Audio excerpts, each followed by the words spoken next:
Hello दोस्तों, आज हम बात करेंगे लो ब्लड प्रेशर यानी हाइपोटेंशन के क्या कारण हो सकते हैं।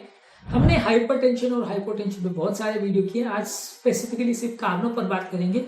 किसी भी बीमारी के कारणों को जानना और समझना जरूरी होता है, तभी उनका हम ट्रीटमेंट स्ट्रैटेजी डिसाइड कर सकते हैं। हर कारण का अलग अलग ट्रीटमेंट होता है, हर कारण में ही छुपा होता है उस बीमारी का इलाज, इसलिए कारणों को जानना और समझना जरूरी है। टॉपिक पर जाने से पहले जो लोग हमारे चैनल पर नए हैं उन्हें रिक्वेस्ट करूंगा कि चैनल को सब्सक्राइब करें, वीडियोस को लाइक करें, शेयर करें, फॉलो करें, कमेंट करें, पूरा देखें। टॉपिक इंपॉर्टेंट है, इसलिए एंड तक देखिएगा। चलिए शुरू करते हैं इंपॉर्टेंट वीडियो।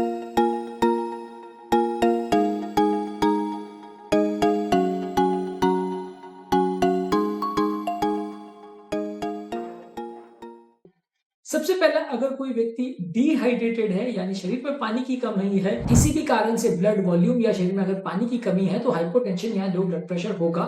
डिहाइड्रेशन किसी भी कारण से हो, ब्लड प्रेशर कम होगा। ब्लड लॉस अगर किसी भी कारण से, चाहे सर्जरी हुई है, कोई इंजरी हुई है, इंटरनल ब्लीडिंग हुई है, एक्सटर्नल ब्लीडिंग हुई है, किसी भी कारण से अगर ब्लड लॉस हुआ है तो वैसे व्यक्ति को भी लो ब्लड प्रेशर हो सकता है। हाइपोटेंशन का ये भी एक इंपॉर्टेंट कारण है। इसके अलावा अगर किसी व्यक्ति को कोई हार्ट का प्रॉब्लम है, यानी मान लीजिए हार्ट फेलियर हो गया, हार्ट पंप नहीं कर पा रहा है तो हो सकता है। सीवियर हार्ट अटैक की वजह से हार्ट फेलियर हुआ है तो हो सकता है। हृदय की गति बहुत ज्यादा कम है यानी ब्रैडिकार्डिया एक्सेसिव हो रहा है जितना नहीं होना चाहिए तो लो ब्लड प्रेशर हो सकता है। किसी व्यक्ति को अगर वाल्व का प्रॉब्लम है जिसकी वजह से हार्ट पंप नहीं कर पा रहा है तो हो सकता है। किसी व्यक्ति को अगर हार्ट का छेद का प्रॉब्लम है जिसकी वजह से हार्ट ब्लड पंप नहीं कर पा रहा है तो ब्लड प्रेशर लो हो सकता है। तो हार्ट की पंपिंग अगर लो है तो ब्लड प्रेशर हो सकता है। इसको कार्डियोजेनिक शॉक बोलते हैं, यानी कि हार्ट की फेलियर की वजह से किसी का ब्लड प्रेशर लो होना। इसके अलावा कुछ एंडोक्राइन प्रॉब्लम्स में भी ऐसा हो सकता है, जैसे कि हाइपोथायरॉयडिज्म यानी लो थायराइड लेवल्स, इसमें भी बॉडी का मेटाबॉलिज्म स्लो होता है, लो ब्लड प्रेशर हो सकता है। एड्रिनल इंसफिशिएंसी यानी बॉडी में एड्रिनल ग्लैंड अगर कम काम करे तो एड्रिनल की कमी की वजह से भी लो ब्लड प्रेशर हो सकता है। ब्लड शुगर की अगर कमी हो या हाइपोग्लाइसीमिया हो तो ऐसे व्यक्ति को भी लो ब्लड प्रेशर हो सकता है, यानी कुछ एंडोक्राइन प्रॉब्लम्स में भी लो ब्लड प्रेशर हो सकता है। इसके अलावा अगर किसी व्यक्ति को ऑर्थोस्टैटिक हाइपोटेंशन है तो बैठे से उठने में भी उसको व्यक्ति को लो ब्लड प्रेशर हो सकता है। ज्यादातर जब हम लेटते हैं तो ग्रेविटेशनल फोर्स की वजह से पांव का ब्लड छाती की तरफ आता रहता है, लेकिन जैसे ही व्यक्ति खड़ा होता है तो ग्रेविटेशनल फोर्स की वजह से वो सारा ब्लड पांव में जमा हो जाता है, जिसकी वजह से वो ब्लड हार्ट तक नहीं पहुंच पाता है और सडनली ब्रेन का ब्लड प्रेशर लो हो जाता है, जिसकी वजह से चक्कर आते हैं। ये ब्लड प्रेशर कुछ सेकंड से लेकर कुछ मिनट तक फील हो रह सकता है। ज्यादातर लोगों को कुछ सेकंड्स के अंदर बॉडी का करेक्टिव मैकेनिज्म चालू हो जाता है तो ब्लड प्रेशर नॉर्मल हो जाता है। कुछ व्यक्ति में जहां करेक्टिव सिस्टम कॉम्प्रोमाइज है तो वहां ब्लड प्रेशर नॉर्मल नहीं भी हो पाता है। अगला इंपॉर्टेंट कारण लो ब्लड प्रेशर का है, अगर किसी व्यक्ति को कोई दवाई चल रही है जिसकी वजह से लो ब्लड प्रेशर हो सकता है, जैसे यूरिन बढ़ाने की वाली दवा, वो डिहाइड्रेट कर देती है बॉडी को तो लो ब्लड प्रेशर हो सकता है। बीपी बढ़ाने वाली ज्यादातर कोई भी मेडिसिन अगर ज्यादा डोज में दी जाए, जैसे beta blockers, alpha blockers, AC inhibitors, calcium channel blockers, anti depressants, बहुत सारी दवाइयों से साइड इफेक्ट में लोगों का ब्लड प्रेशर लो हो सकता है। कुछ और दवाइयां जो साइकेट्रिक प्रॉब्लम्स के लिए दी जाती है, जैसे एंटी डिप्रेसेंट्स, उनके लोगों को भी लो ब्लड प्रेशर हो सकता है। खासकर उम्र दराज लोगों में इसका इफेक्ट ज्यादा देखने को मिल सकता है। इसके अलावा अगर किसी व्यक्ति का ऑटोनॉमिक सिस्टम किसी ब्रेन की बीमारी की वजह से कॉम्प्रोमाइज हो गया है, जो कि ब्लड प्रेशर को मैनेज और मेंटेन करने में इंपॉर्टेंट योगदान करता है, तो वो सिस्टम कॉम्प्रोमाइज होने से भी ब्लड प्रेशर लो हो सकता है।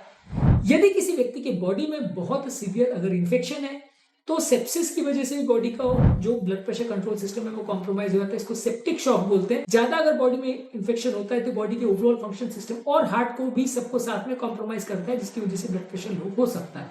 किसी व्यक्ति को अगर सीवियर एलर्जिक रिएक्शन हो, एनाफाइलैक्सिस हो, तो वैसे व्यक्ति का भी लो ब्लड प्रेशर हो सकता है। सीवियर एलर्जिक रिएक्शन या लाइफ थ्रेटनिंग एलर्जी में, एनाफाइलैक्सिस में ब्लड प्रेशर कुछ देर तक लो हो सकता है और यदि करेक्ट नहीं किया जाए तो व्यक्ति की जान भी जा सकती है, मृत्यु हो सकती है। तो ये एक डेंजरस इश्यू है।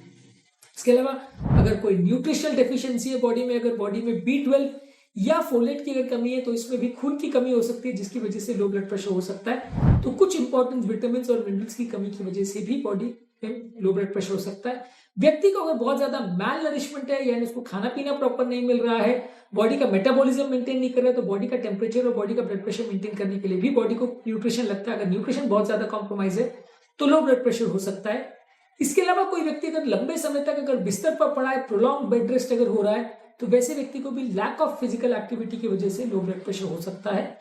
इसके अलावा एक बीमारी है पल्मोनरी एम्बोलिज्म, जिसमें हार्ट से लंग्स में जो नली जाती है उसमें क्लॉट जम जाता है। यदि ऐसा हो तो भी लोगों को लो ब्लड प्रेशर हो सकता है। पल्मोनरी एम्बोलिज्म की बीमारी में सडन ब्लड प्रेशर लो होता है और इसकी वजह से भी लोगों को कार्डियोजेनिक शॉक हो सकता है या सडन जान जा सकती है।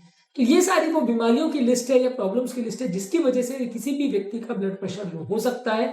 इसके अलावा भी और सारी चीज़ों में बहुत सारे वेरिएशन हो सकते हैं, जैसे डिहाइड्रेशन के बहुत सारे कारण हो सकते हैं, ब्लड लॉस के बहुत सारे कारण हो सकते हैं, हार्ट की भी और बहुत सारी तरह की बीमारियां हो सकती हैं जिनको हम स्पेसिफिकली लिस्ट भी कर सकते हैं, जिनकी वजह से भी ब्लड प्रेशर हो सकता है। पर बेसिकली ये इंपॉर्टेंट कारण है जिनकी वजह से ज्यादातर लोगों को ब्लड प्रेशर का लो होने का प्रॉब्लम होता है। उम्मीद करूंगा कि आज के टॉपिक में कुछ नई बातें जानने को मिली होगी। हाइपरटेंशन के कारण उसके निवारण पर हमने अलग अलग वीडियोस किए हैं। हाइपरटेंशन के इंपॉर्टेंट मैनेजमेंट स्ट्रेटेजीज पर हमने अलग अलग वीडियोस किए, उनको जरूर चेकआउट करें। टॉपिक एंड करने से पहले जो लोग हमारे चैनल पर नए हैं उन्हें रिक्वेस्ट करूंगा कि चैनल को सब्सक्राइब करें, वीडियो को लाइक करें, शेयर करें, फॉलो करें, कमेंट करें।